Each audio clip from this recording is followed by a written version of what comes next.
Ahoj, já jsem Julča. Tohle bude moje první video na YouTube. Chtěla jsem vám jenom říct, že budu teď vydávat jakože videa a zítra vlastně natočím, jaký je můj život. No, youtubera i můj vlastně klasický. No a jak to prostě bude, pak budu ještě natáčet pozítřek. No a taky jsem vám chtěla říct, že jenom budu natáčet zvířata, taky i moje dny.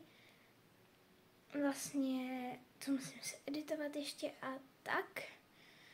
A byla bych moc ráda, kdybyste mě, mám říct, pomohli s tím, jak mám natáčet na můj notebook, protože na ty mám hodně moc dobré zkušenosti. No a že já se pokusím nějak zprovoznit i nějak komentáře. Nevím, jestli pojedu nebo nepojedu. No každopádně tohle je první video. Samozřejmě budu natáčet ne úplně všecko, ale skoro všecko. Každopádně teď bych se chtěla jakože přesunout, to mám jakože říct, prostě co jsem dostala od Ježíška, můžeme jít na to. Takže teďka vám to ukážu. Takže dostala jsem takovouhle dekoraci sněhuláčka.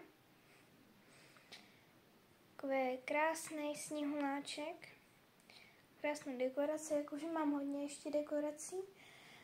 Ale ty jsem zrovna jakože nedostala na Vánoce. Jo, a zatímco tady bude ten odraz, tak si můžete prohlídnout ty dárky. Každopádně pak tu mám. No, pak jsem to od Ježíška dostala takovýhle pouzdro. Tam se mi teda bude ohromně hodit, když ty začíná škola. Pak jsem dostala takovýhle barevný ty fixy. To znamená, že kdybyste vy chtěli, tak si to taky můžete koupit. Je to jenom nějak 400-300 korun. Pak jsem dostala tady od mé sestry na Vánoce, co mi dala, takovýhle sluchátka od Philips. Jsou velmi levný, stojí jen 400 korun. Od T-Mobile taky nějak. Každopádně mám vybitou krabičku. Proč mám sakra vybitou krabičku? No to je jedno. Se musím dát. Tak.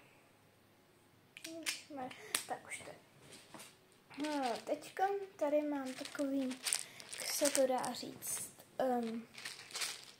prostě takový náramky, nebo ze kterých může prostě vyrábět náramky, je to hodně užitečný.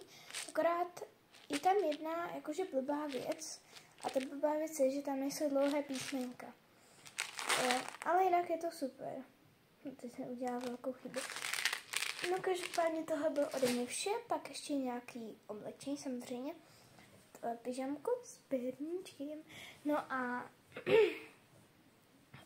pak teda jsem vás chtěla říct, že budu natáčet zvířata, moje dny, no a taky prostě cvičení, nebo třeba co se mi děje s mýma vlasama, jak vidíte, mám nějaký co s vlasama, to vám pak řeknu, různý cvičení a tak dále, no prostě všecko.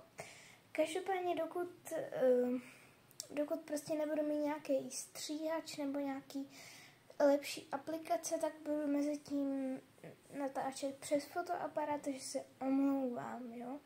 Je to prostě takhle blbý. Ale to je prozatím jedno. To znamená, že na mobil budu natáčet různé hry, anebo zase na notebook budu něco natáčet, protože to rozhodně nějak jde. A pokud se mi podaří zapnout komentáře, tak můžete dolů do komentářů teda napsat, jak mám natáčet přes notebook, jestli to někdo ví. No a tohle bude ode mě vše, takže čau!